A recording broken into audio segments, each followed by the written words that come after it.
Oi, gente, tudo bem com vocês? Hoje eu trouxe um vídeo a respeito do livro A Guerra Não Tem Rosto de Mulher, da Svetlana Alexievich. Não é fácil pronunciar, gente, tá? Eu li no Kindle. Um dia eu trago pra vocês um vídeo explicando mais ou menos como que funciona esse aparelhinho, tá? E como ele é legal pra leitura, gente, como economiza tempo, dinheiro e muito mais. E, além de ser uma plataforma diferente, né? Então, gente, esse livro ele foi publicado primeiramente em 1980, né, aí na Europa e na Rússia, e só em 2015, em 2016 ele foi publicado aqui no Brasil. Olha quanto tempo a gente ficou sem esse livro, né, gente? Um livro aí que mostra a respeito da mulher, né, das mulheres russas na Segunda Guerra Mundial. A autora, né, Svetlana, ela percorre aí mais de 100 cidades para colher relatos, né, das mulheres que participaram da guerra na época, né, da Segunda Guerra Mundial e, né, relatar, abordar aí algumas dessas experiências dessas mulheres, gente. Mulheres essas que foram pro fronte, que eram franco-atiradores, que eram enfermeiras, que eram médicas, que eram cozinheiras, que eram lavadeiras, né. São várias aí as funções que as mulheres, né, realizaram aí durante, né, esses anos de conflito. Nós temos, né, primeiramente uma perspectiva diferente, né, de história, digamos assim, né. Gente, trabalhar com a história oral não é uma coisa fácil, então a Svetlana, ela foi, assim, guerreira mesmo, né, ela foi aí atrás, né, dessas mulheres, né, para colher esses relatos, e, gente, não é algo simples, história oral, é você trabalhar normalmente com situações traumáticas pra pessoa, então não é algo assim que você chega assim, ai, como que foi a morte lá do teu pai lá na guerra, como que foi a morte do teu marido ou do teu filho, sabe, não é algo assim simples, sabe? É todo um trabalho, uma complexidade enorme. Quem aí trabalha no campo historiográfico sabe do que eu tô falando, sabe como é complexa essa situação, né? Mas enfim, ela foi excelente aí e nos proporcionou essa obra maravilhosa, né? Que nos traz aí um pouquinho da perspectiva da mulher na guerra. Gente, para começar, só no Exército Vermelho nós contamos com 1 milhão de mulheres, cerca de 1 milhão delas, né? Trabalhando aí ativamente contra os nazistas. Então, assim, já pra gente começar, né, pra gente ter uma noção da magnitude da quantidade de mulheres, né, que foram aí combater aí, né, no fronte contra os nazistas. Outra coisa, gente, eu não vou conseguir trabalhar de uma forma assim, de uma linha do tempo com esse livro. Esse livro é um conjunto de relatos, então o que eu vou trazer pra vocês? Um conjunto de relatos. Eu vi vários vídeos no YouTube a respeito desse livro, né, pra mim ter algumas ideias, né, pra mim saber o que eu podia trazer pra vocês. E eu gostei dos vídeos, é claro, mas eu não gostei porque a maioria deles não tinha relatos, não tinha spoilers, sabe? Das situações do que esse livro, essa essência do livro, sabe? Era uma coisa muito superficial, eu achei, assim. Alguns trataram de uma forma mais aprofundada, mas eu ainda senti falta de uma coisa mais profunda, de algo que trouxesse a essência do que a autora quis trazer pra gente mesmo, sabe? Esse sentimento dessas mulheres. Então, eu espero muito que eu consiga proporcionar isso pra vocês, porque eu senti muito tocada com esse livro. Eu senti, de certa forma, um orgulho em ser mulher a partir do momento em que eu li esse livro. Saber que tantas mulheres aí participaram da Segunda Guerra, né? Lutaram contra os nazistas, né, e fizeram tantas coisas, passaram tantas coisas, né, para que a gente tivesse, né, os nossos direitos, as nossas coisas que temos hoje, né, são mais algumas mulheres aí que participaram da história, né, do feminino e que tem aí, né, essa participação ativa, né, que são representantes nossos, né, são pessoas aí que passaram na nossa história e graças a elas e várias outras mulheres nós temos o nosso espaço que temos hoje. Mas enfim, vamos prosseguir. Gente, então, como eu disse, são vários relatos, tá? São vários relatos que eu vou trazer.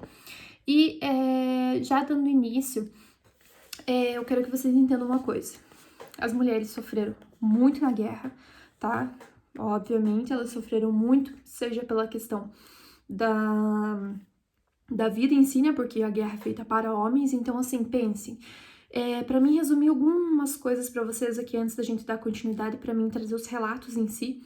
As roupas não eram feitas para elas. As mulheres, a maioria das que foram, né, trazidas no livro, são mulheres aí que na época tinham 40 e poucos quilos, gente. Então, assim, elas eram muito magras, elas eram pequenas. Então, assim, as roupas eram feitas para os homens, né? Eram roupas enormes, eram calçados enormes, tamanho 40, 42, enquanto elas calçavam 34, tá? Era mais ou menos essa média. Então, assim, elas ficavam com os pés no vivo, literalmente, né, cheio de feridas aí, né, de lesões, e elas sofreram muito, gente, muito, não tinham roupas de baixo, né, não tinham absorvente que a gente tem hoje, então elas menstruavam aí, né, passava na roupa, elas sofriam todo aquele constrangimento no meio dos homens também, né, mas muitas delas pararam de menstruar durante a guerra, elas falam, né, que elas deixaram de ser mulher durante a guerra, né, porque o sistema comum, né, o sistema, né, feminino já não funcionou durante a guerra, e depois da guerra muitas não conseguiram nem engravidar mais. Mas, né, só para vocês terem uma noção mais ou menos, né, de como foi essa questão aí das roupas, né, dos calçados aí delas, né, e dessa questão fisiológica, né. Então, assim, elas, né, alguns relatos aí de algumas delas diziam, né, que a guerra, elas disseram, né, e a autora, ela complementa também que a guerra feminina é diferente, né? Esses relatos femininos são outros e falam de outras coisas. A guerra feminina tem suas próprias cores, seus cheiros, sua iluminação e seu espaço sentimental, suas próprias palavras. A guerra delas tem cheiro, cor, um mundo detalhado da existência, nos deram sacolas e com elas costuramos sainhas. Né, uma das moças fala, né, que eles deram sacolas pra gente de carregar as coisas e a gente costurou sainha pra gente se vestir à noite escondido, né, dos homens ali, dos generais e tudo, pra gente se sentir um pouco mulher, né, porque são anos, gente, anos sem passar um batonzinho, anos sem arrumar o cabelinho, com o cabelinho cortadinho, porque elas cortavam o cabelo antes de ir pra guerra, né, elas cortavam bem cortadinho, curtinho o cabelo. Então, assim, pra algumas mulheres isso não importa muito, mas pra algumas importava muito, né, isso era importante pra elas, né, e na época, gente, era muito importante isso, né, não é igual hoje, que a gente tem essa liberdade de a gente escolher, né, não vou me maquiar, não vou usar vestido, não, era uma pressão muito grande psicológica em cima delas, então elas sentiam isso, né, sentiam na pele isso, literalmente, né. Então elas sofriam com isso. Então o simples fato de deixar de ser mulher por todos esses anos, né, e viver como homens, para elas era algo muito que prejudicava elas, né, era uma coisa traumática.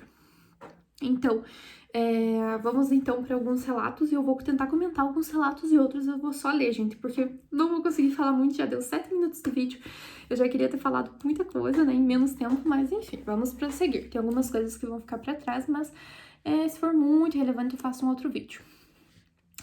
Uma das relatantes aí, no caso, disse: muito comum queimar famílias inteiras.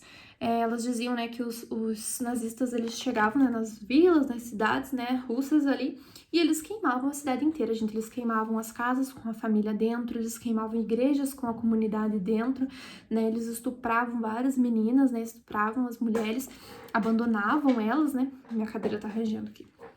Abandonavam elas, e a gente vê muito isso, essa situação da guerra real, dessa guerra sangrenta, complexa, né, esse sofrimento mesmo, no filme Vai e Veja, que inclusive tem um vídeo aqui no canal, né, o nome do filme é Vai e Veja mesmo, é um filme russo também, né, uma perspectiva russa da guerra, né, com os olhos de um menininho, com os olhos de um mocinho que queria muito ir pra guerra e ele vai, né, e ele conhece o que é a guerra de fato.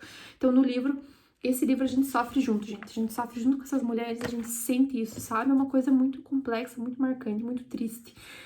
Então, né, vamos prosseguir.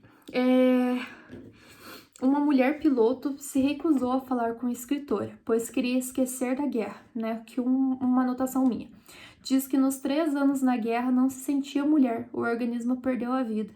Seu marido a pediu em casamento logo após a guerra. Ela ficou irritada, surtada e disse que queria se sentir mulher primeiro, receber flores, ser cortejada, né, voltar a ser mulher de novo e então pedir em casamento, né, e viver todo esse momento de carinho, né, e união que é o casamento. Então ela fala aí a respeito de quando, né, o seu marido, que ela conheceu na guerra ali, né, pediu ela em casamento. Em nenhum momento a escritora, gente, ela foi até uma fábrica para fazer o relato, né, de uma moça, uma mulher, né, no caso, na época, que ela trabalhava na fábrica, né, e ela acabou ouvindo, a autora, né, ela relata aí no livro, de que 2 homens disseram: por acaso faltam homens para isso? Para que você quer essas histórias de mulher, essas fantasias de mulher? Simplesmente porque 1 milhão de mulheres só do Exército Vermelho lutaram, né, meu querido? E é claro que elas são relevantes, é claro que elas são totalmente ativas nessa participação desse processo de, né, que, inclusive, né, para vencer os nazistas. Então, assim, é lógico que as mulheres têm participação, mas é claro que ela não, né, ela não diz aqui o que ela respondeu, né, mas ela falou a respeito disso. Não havia uma coisa que, uma questão também, gente, que era muito presente, muito marcante. Eu não vou falar só sobre essas questões femininas, né? Eu vou falar muito dessa questão também na guerra, né, em si. Não haviam sapos, ratos, tinham comido tudo. Toda a sua família tinha morrido, a autora conta. Ela se salvou porque à noite roubava estrume de cavalo e comia. Os outros não comiam, mas ela sim. Lembrando, gente, que a população era enorme, então assim, eles consumiram tudo, eles consumiram inseto, até as folhas das árvores eles comiam, porque a fome era tanta, gente, era muita fome. Os soldados, né, nazistas, eles chegavam nos vilarejos e tal, eles matavam os animais, eles pegavam para eles comerem, eles pegavam os legumes, os frutos, o que eles tinham, eles limpavam, gente, tipo, pra população realmente morrer de fome. E era uma população muito grande, né, gente, é um local muito grande. Então, muitas pessoas aí acabaram inclusive morrendo de fome, né? Uns trechos ali ela fala, né, que as crianças pareciam idosos assim, caminhando, definhando de fome, né? Eram fracos, né? Um trecho aqui, gente, que é um dos trechos que eu mais achei pesado no livro. E eu me senti, assim, muito nesse momento aqui, sabe? Um grupo de partisãs. Partisãs, gente, eu já expliquei pra vocês no vídeo anterior do filme Vai e Veja, que são grupos que não eram basicamente do exército da União Soviética, mas eram grupos aí formados por pessoas civis normais, né, que se juntavam e iam lutar aí contra os nazistas. Não eram pessoas efetivamente do exército. Então tinha um grupo de partisãs lá e uma das mulheres relata: havia junto, né, de nós uma operadora de rádio que tivera um filho há pouco tempo. A criança com fome pedia o peito e chorava, mas ela mesma não tinha comida para si mesma. Os soldados, os nazistas, estavam próximos com cachorros, né? Soldados da tropa punitiva estavam por perto. Se os cachorros ouvissem o choro, todos morreriam. Então o comandante, né, ele ia dar ordem para a mãe, né, para motivos óbvios, né? Mas ela já compreendeu. Ela baixou a criança enroladinha na água e deixou por um tempo, até que a criança parasse de se debater. Então, né, um relato aí que a mãe teve que matar o próprio filho, né, o próprio bebezinho recém-nascido, para que, né, os nazistas não conseguissem ouvir eles, né, e capturar e acabar matando o grupo inteiro. Eu era motorista, levava caixas com projéteis de artilharia e escutava os crânios dos alemães estalando embaixo das rodas e ficava feliz. Hoje, né, ela relatou, né, que na época ela ficava muito feliz ouvindo isso e hoje ela fica pensando na barbaridade que era essa situação, né, ossos de pessoas, né, ossos humanos, né, daí ela ficava feliz com esse acontecimento. Outro relato de um homem agora. Pegamos uma menina alemã e 10 homens a estupraram. Ela gritava, chorava e nós ríamos. Então tinha muito disso, gente, essa questão, né, do estupro, né, tanto os soldados alemães pegavam, né, as meninas russas, quanto os soldados russos pegavam também as alemãs. Então, tinha muito essa questão de estupro, eram vários soldados que estupravam uma menina só, deixavam ela toda ensanguentada, machucada, morrendo à beira da morte mesmo. E era muito comum. Vamos passar para frente.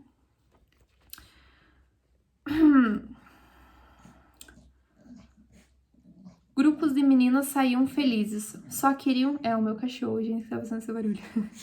Se vocês escutarem. Grupos de meninas saíam felizes, só queriam ir para o fronte, não entendiam o que iriam encarar, então aprenderam a desmontar o fuzil com precisão, definir a velocidade do vento, o movimento do alvo, cavar e rastejar. O coronel dizia: o que vou fazer com vocês? Onde foi que arrumaram vocês? Não nos tratavam como guerreiras. Então, assim, essas meninas, gente, muitas delas, né, foram, né, os pais já tinham ido, os irmãos já tinham ido, então, assim, elas foram, né, aí sem pestanejar, assim, sabe? Era uma influência muito grande, tanto do Stalin quanto do Hitler, né, dos dois lados, né, influenciando as pessoas a combaterem. Na Alemanha, na verdade, não era tanto assim, porque o Hitler, ele meio que proibia, né, tipo, essa questão da mulher e lutar em si, elas participavam de outras coisas, as mulheres tinham que procriar, né, e manterem o exército ali por homens.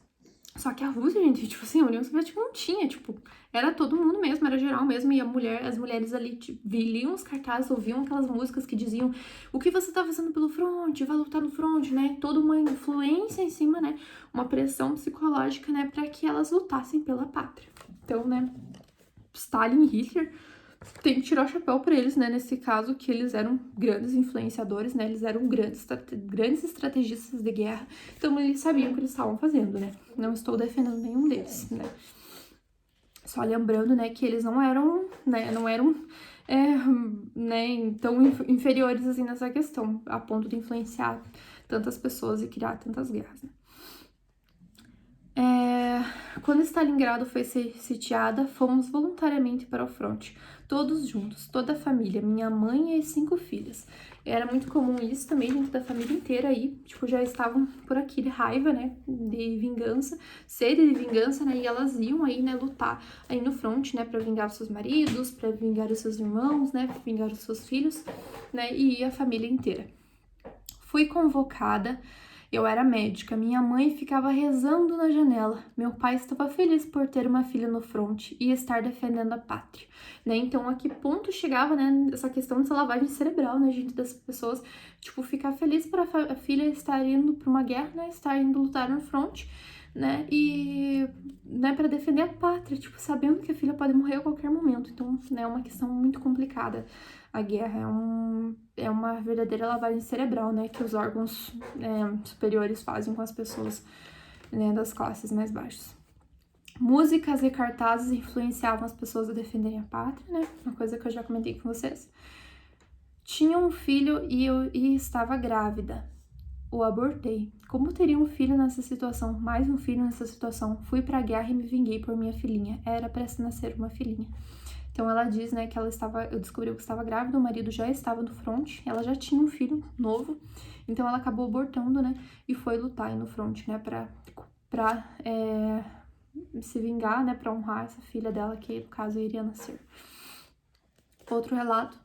Minha filha, com 3 meses, já ia comigo para as missões. O comissário me mandava ir e chorava. Eu trazia remédios da cidade, os curativos, o soro, botava entre os bracinhos e as perninhas da minha filha.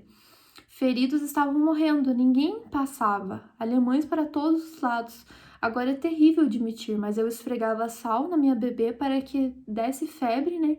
E ela chorasse. Então, né, essa mãe aí compartilha essa questão, né? Que tinham vários soldados ali na região que ela estava, que estavam feridos, né? Estavam machucados aí, morrendo e precisavam, né, de todo o apoio, né? Precisavam de soro, precisavam de curativos.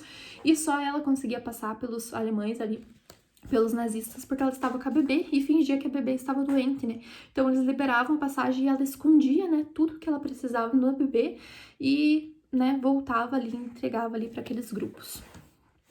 Outro. Agora assisto filmes sobre a guerra, uma enfermeira na linha de frente, arrumadinha, limpinha, não usa calças de algodão e sim uma saia, a boina e topetinho. Nós só nos deram saia no fim da guerra. Então, né, tem toda essa perspectiva também, né, que a gente assiste em filme, né, aquelas enfermeiras impecáveis, lindas, maravilhosas, com sainhas e tudo mais. E, gente, não era bem assim, né? Então, né, esse livro aí vem pra trazer também essa questão dessa realidade, né, de fato da guerra, de como era assim, não essa mulher sexualizada que eles tentam trazer no filme, né, que não era exatamente assim. Um ferido disse: faça um curativo na minha perna. E a perna dele estava arrancada. Ele disse: põe aqui ao lado. Se eles estivessem conscientes, não deixavam nada para trás. Braços, pernas, todos os membros. Então, assim, é um relato, né, de uma enfermeira que ela foi, né, atender aí um ferido. E ele falou, né, que era para deixar a perna dele do lado dele, que ele ia morrer aí do lado do membro dele. Salvei 481 feridos que estavam debaixo de fogo cerrado. Tem que carregar o ferido com uma arma e ele ainda está de capote e botas. Eu pesava 48 quilos, não dá para acreditar. Então, né, a gente vê aí nesse relato, né, que elas carregavam, né, esses soldados, né, esses feridos. E, gente, uma das primeiras perguntas que diziam no centro médico ali quando chegava com o ferido era: cadê a arma? Tá? Então, elas tinham que carregar a arma porque a arma era muito importante, né? Tinha uma falta aí de equipamentos, então, de armas e todos os recursos. Então, o que tinha que aproveitar muito bem. Então, né, era muito importante que trouxesse nessas armas de volta. Um trecho que eu acho que define esse livro, define a questão das mulheres, gente, na guerra. Cada um de nós vê a vida segundo sua atividade. A enfermeira viu uma guerra, a padeira viu outra, a comandante de um pelotão e atiradores de fuzil uma quinta. Cada uma esteve na guerra que existia em seu raio de visão. A de uma era a mesa de cirurgia. Vi tantos braços e pernas amputados, já nem acreditava que em algum lugar havia um homem inteiro. Então, são várias as perspectivas, né? São várias as visões da guerra, e em especial no caso, né, dessas mulheres, né, era, né, de um dos locais que elas estavam inseridas e as atividades que elas estavam realizando, né? Então, cada uma viu a guerra segundo a sua, né, realidade.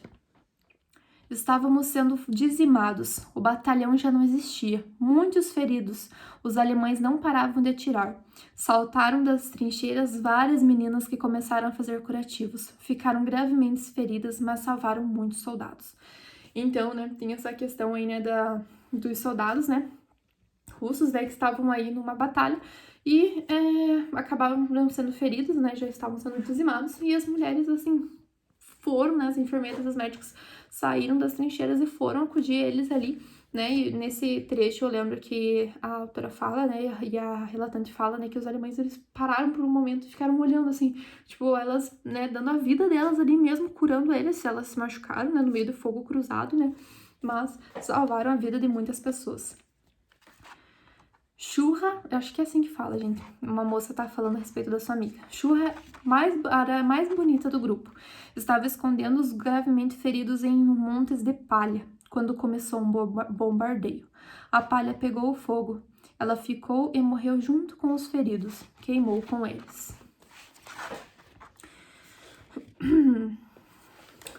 Esses soldados, homens e mulheres, né, que foram, a grande parte deles, gente, iam já sentindo um sentimento de vingança, né, pelas pessoas que eles já tinham perdido, né, pelos seus vilarejos, as suas cidades que já tinham sido destruídas.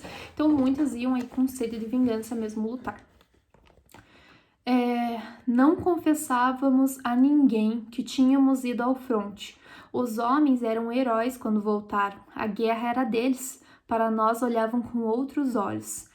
Então, gente, é muito complicado, é muito triste a partir do momento em que as mulheres, elas retornam, né, da guerra, e elas são recebidas, gente, de uma forma brutal, né, pelas próprias mulheres, né, elas chamam ali elas de cadelas do fronte, que foram lá só para seduzir os maridos delas, que elas sabiam que elas estavam fazendo lá, né, com as suas não sei o que e tudo mais, gente, daí, né, até a moça fala, palavrões não faltavam, né, na linguagem russa, então elas foram, assim, crucificadas mesmo a partir do momento que elas voltavam, né, elas tinham que se esconder, algumas tinham medalha, não podiam usar as medalhas, não usavam as roupas que elas tinham voltado, as saias, as coisas que elas tinham usado, elas fingiam que elas nem tinham lutado. Pensem, gente, quanta coisa elas fizeram, e elas tiveram que se esconder por muito tempo, porque elas eram criticadas, mesmo criticadas, assim, a ponto de não serem contratadas, a ponto de não casarem, elas tinham que esconder isso dos homens, porque senão os homens não casavam com elas.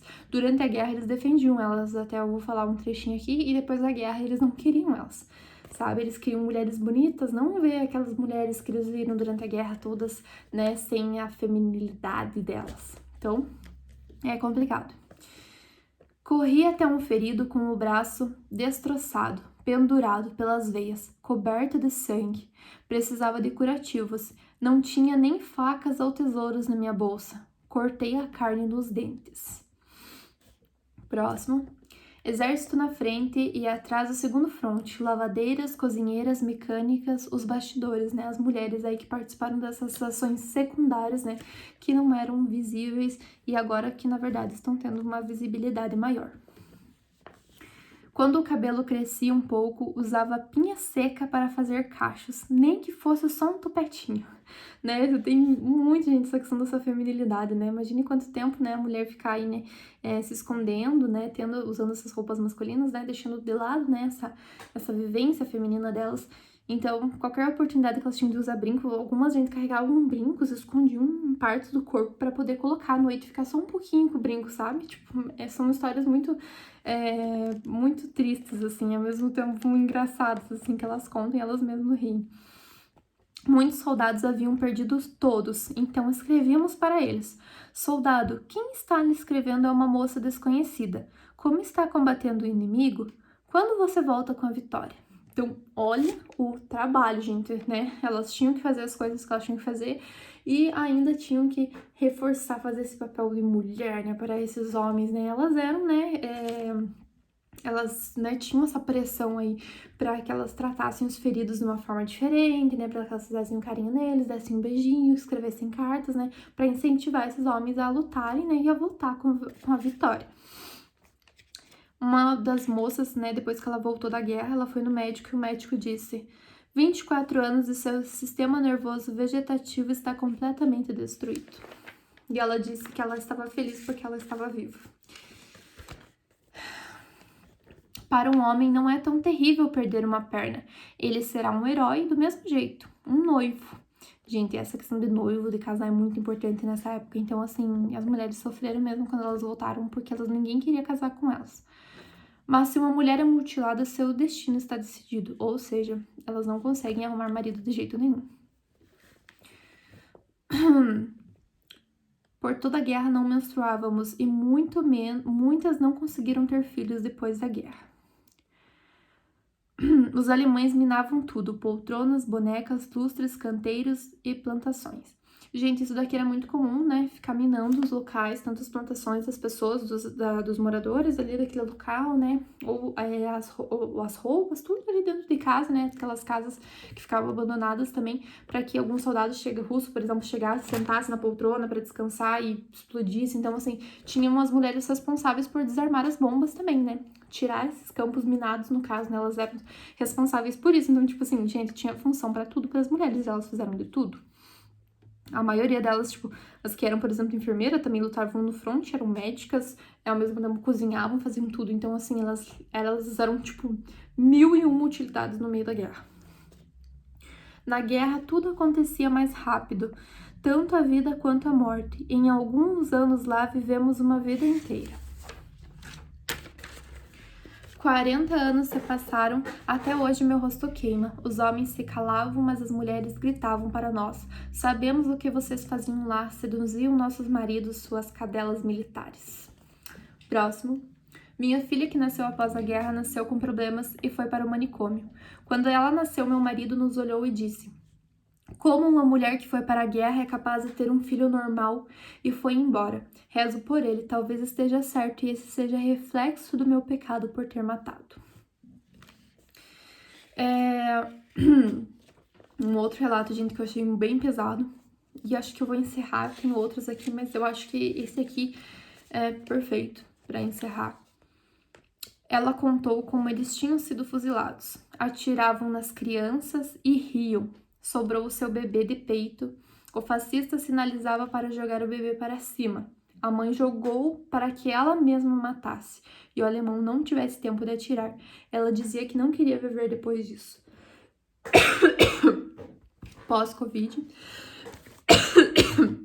Não era esse relato, gente. É outro, na verdade, que eu queria encerrar. Meia hora falando não é fácil. Tem uma outra situação, gente, que um capitão alemão fez uma mãe que estava amamentando, pegou o bebê dela e batia, uma mãe russa, né, pegou o bebê de colo e batia num ferro e começou a escorrer o cérebro e o leite que a criança tinha mamado. Sim, situações, assim, muito pesadas, sabe, que, né, várias pessoas ali presenciaram, inclusive essa mãe, que, obviamente, não quis viver mais depois disso. Ai, gente, só. Mais um relato aqui pra gente encerrar a vez. Chegamos a uma vila alemã. As crianças alemãs corriam com medo e estavam famintas. Eu e meus colegas tínhamos jurado que iríamos odiar todos eles, mas alimentávamos e dávamos carinho. Então, né, nessa situação, mesmo sendo crianças, né, alemãs, né, eles, né, chegaram nessa... se não me engano, foi em Berlim, se não me engano, quando eles chegaram em Berlim, tinha essas crianças com fome, então eles davam de comer para essas crianças e ainda faziam carinho nessas crianças, né? Essa questão da humanidade também acaba sendo presente na guerra, né? É meio dispare, assim, né? Por causa dessa situação. E é isso, gente. Tenho várias outras coisas pra falar, mas enfim, é isso. Não queria que esse vídeo se prolongasse tanto. Mas fazer o que, né? É o que temos. Muito obrigada por quem ficou aqui até agora. Compartilha esse vídeo, curte, faz o que você puder aí, comenta aí pra me ajudar aí, porque, ó, gente, não é fácil. Mas é isso. Muito obrigada e até a próxima.